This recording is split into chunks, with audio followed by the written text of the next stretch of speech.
Sending a man to the moon. It's the stuff dreams are made of. Almost more than setting foot on another worldly body is man's ability to harness the power to get there. The first rockets were invented by the Chinese more than 1,000 years ago. A byproduct of their invention of gunpowder, rockets were used to add extra flair to fireworks displays. It was inevitable that these far-reaching projectiles would eventually take on militaristic applications. William Congreve, a British officer, developed a rocket for use against Napoleon in 1806. Congreve's rockets eventually achieved immortality in 1814 when 35-year-old poet and lawyer Francis Scott Key wrote about the rocket's red glare in his composition of the United States national anthem. Because the accuracy of these early rockets was notoriously bad, their use declined, especially as advancements were made in the use of artillery. However, they were not forgotten. As many looked to the stars, they knew that in time, rockets would take them there.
I believe that this nation should commit itself to achieving the goal, before this decade is out, of landing a man on the moon and returning him safely to the Earth. No single space project in this period will be more impressive to mankind or more important for the long-range exploration of space. With those words of steadfast commitment, before a special joint session of Congress, President John F. Kennedy ignited a feverish competition between two nations. It was one that would cost billions of dollars, hundreds of lives, and serve as the international measuring stick for the pride of millions. On that mild spring day in 1961, the race to conquer the heavens had begun. Long before Kennedy's historic speech, man had dreamt of going into space.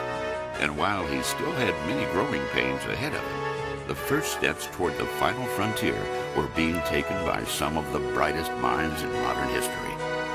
In October of 1899, a young native of Worcester, Massachusetts, climbed into an old cherry tree to prune its branches. But instead of performing his chores, he began to daydream. It was one of those quiet, colorful afternoons of sheer beauty which we have in October in New England. And as I looked toward the field at the east, I imagined how wonderful it would be to make some device which had even the possibility of ascending to Mars, and how it would look on a small scale if sent up from the meadow at my feet. I was a different boy when I descended the tree from when I ascended, for existence at last seemed very purposive. Thought of by many as the father of modern rocket theory, Robert Goddard enjoyed a successful career as a rocket designer, developing gyroscope motion control systems and liquid fuel engine systems. These approaches were eventually tested at the White Sands Proving Grounds, which Goddard helped establish, and where many propulsion tests are still performed today. However, rocket theory and creation was not isolated to one nation, let alone one man. One of the world's most important contributors to the development of rockets and an undisputed champion of space exploration was German scientist Wernher von Braun. After reading the great science fantasy writers of the early 20th century, von Braun was prompted to master calculus and trigonometry so he could understand the physics of rockets. In 1932, a year before Adolf Hitler came to power in Germany, von Braun went to work for the German army, developing ballistic missiles and weapons systems. His work led to the development of the legendary V-2 for the Nazis during World War II. Many of von Braun's developments for the Nazis were based on Robert Goddard's experiments during World War I. However, von Braun's developments came late in the war. As soon as it became clear that Germany's cause was lost, von Braun began making plans to surrender. Afraid that the Russians would kill him, and knowing that the English didn't have the economy to support a missile program, he engineered his surrender as well as that of 500 members of his team to the American Army. At war's end, Army ordnance brought back to America about 100 German rockets and some of the scientists who had built them. In our Army proving grounds, the old German rockets were put to work for research. In them, our military strategists saw the shape of weapons to come. Only 100 members of von Braun's team were selected to come to America. Those chosen had a paperclip placed on their identification folders to distinguish them from those engineers the Army chose to turn away. The initiative was dubbed Project Paperclip. It called for the installation of von Braun and his team at Fort Bliss, Texas, and White Sands Proving Grounds in New Mexico, where they would begin work on building and improving the V-2 rocket design. Von Braun's contributions provided the American missile program with valuable experience in rocket assembly, pre-flight testing of various mechanisms, launching and tracking of long-range missiles. You're not here on a shortcut trip to the moon or to learn how to fly a spaceship. You're here to receive intensive instruction in one of the Army's latest and deadliest weapons, the guided missile. Although you've come from all branches of the Army, your service records, which have been very carefully screened, clearly indicate that all of you possess the necessary technical and mechanical ability to become experts in handling guided missiles. During the next 11 weeks, you will receive intensive instruction in the field of guided missiles. At first, the missiles themselves and the control components that go with those missiles may seem to you to be highly complicated. However, with the classroom instruction that you will receive, coupled with the practical work on the actual equipment, you will have no difficulty in thoroughly mastering your jobs. The field that you're in is a somewhat new field that you will find to be both challenging and highly interesting. The opportunities before you are almost unlimited. I urge you to make the most of them. Thank you, men. Class dismissed. In the early 1960s, von Braun was asked to direct the Marshall Space Flight Center, where he became the chief architect of the Saturn V launch vehicle at the newly formed National Aeronautics and Space Administration, better known as NASA. While his early efforts were rooted in Nazi ideology, many feel that von Braun made amends for his participation in the war by leading the way for America's presence in space.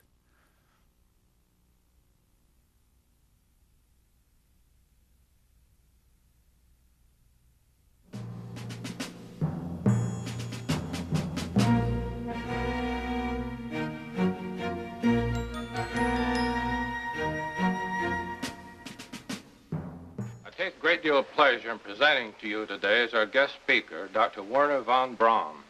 Dr. Braun. Gentlemen, the conquest of outer space is the greatest technological challenge of the age in which we live. The first decisive step in the conquest of space will be the placing of an object into an orbit wherein it will indefinitely circle the Earth. As von Braun began his work for the American Army at White Sands, the rest of the country focused on emerging from the privations of World War II. From that came a focus on modern invention, making the lives of all American citizens easier, automated, more comfortable.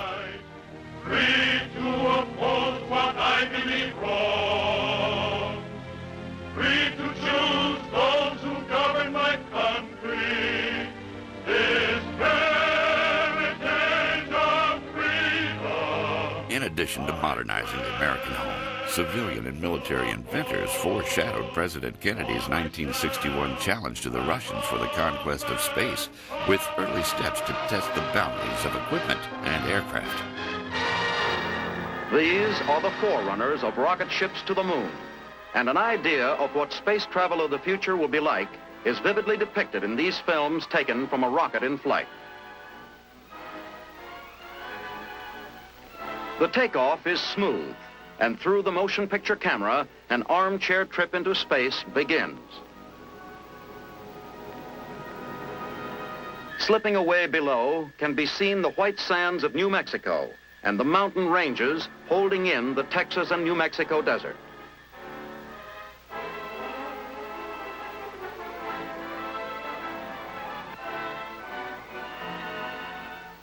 Up and up the rocket flashes, traveling at a speed many times greater than our fastest plane. Now the rocket has reached its summit, 76 miles up. This is the highest distance at which the Earth has ever been photographed.